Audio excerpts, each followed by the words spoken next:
Bismillahirrahmanirrahim. Elhamdülillahi Rabbil alemin ve bihi nesta'in. Selamun aleyküm ve rahmetullah. Bütün əzizlərimi bu gözəl məkandan, bu gözəl ayda salamlayıram. Hər birinizə duacıyam. Allah Teala sizlərə də bu gözəl ayda və bu gözəl günlərdə gözəl ibadətlər nəsib eləsin. Həzrətində ziyarətin nəsib eləsin. Bildiyiniz kimi bəhsimiz Qur'an-ı Kərimin bəhsləri idi. Gəlib yetişdik Allah Teala'dan zulmü, pislikləri nəfy eləməyə ki, Allah Teala Qur'an-ı Kərimin Nisa surəsinin 40-cı ayəsində bu barədə buyurur. Əuzu billahi mineşşeytanirracim.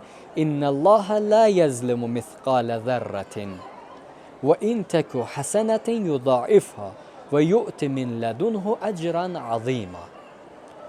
Qur'an buyurur ki, Allah Teala heç kimə zülm eləməz. Səbəb olmadan Allah heç kimi incitməz.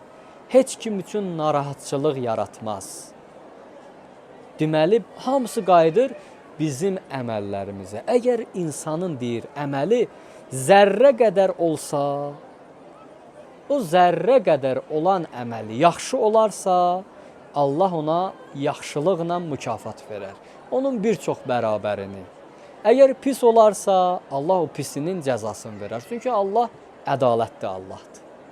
Deməli, Allah Teala heç kimi boşu-boşuna, hədəfsiz, niyyətsiz incitməz.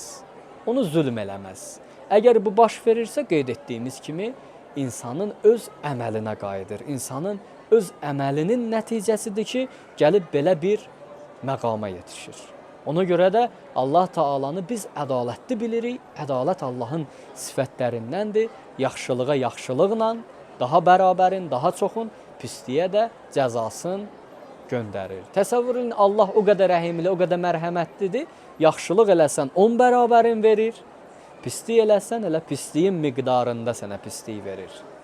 Belə gözəl Allah, belə rəhimli Allah, mərhəmətli Allah. Allahın ayıdır, qonaqlıq ayıdır. Tövbələrimizi bağışlatdıraq və üzü ağ çıxaq bu aydan. Və biz bunu fikirləşək ki, Allah istəyir bizi bağışlasın. Rəcəb ayı, Şəban ayı, bundan sonra Ramazan ayıdır ki, inşallah yaşayırıq. Bütün bu aylar bizi Allahın qonaqlıq ayına yetirmək üçün bir vasitələrdir. Allah bəhanə axtarır ki, bizi bağışlasın.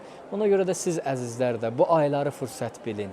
Bağışlanma aylarından gözəl şəkildə istifadə eləyin, özünü bağışlatdır və bu aydan üzü ağ çıx. İnşallah qabaqda Qədir gecələri var.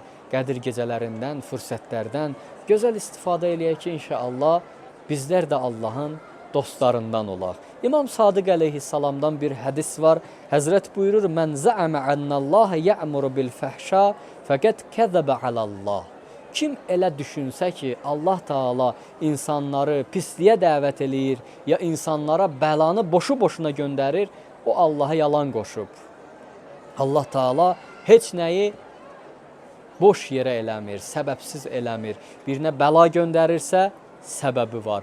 Biri yaxşılıqla mükafatlanırsa, səbəbi var.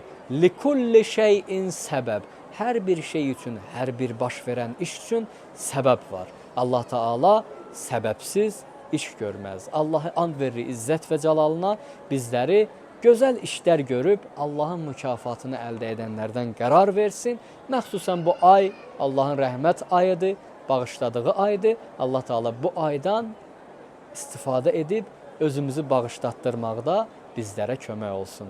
Bütün əzizlərimə duacıyam, həmişə sizləri yad edirik. Allah Teala sizləri öz pənahında hifz eləsin. Bu əzəmət ayında etdiyiniz ibadətləri öz dərgahında qəbul eləsin. Sizləri Allaha tapşırırıq. Sağ olun, Allah amanında. Assalamu aleykum və rəhmətullahi və bərəkatuhu.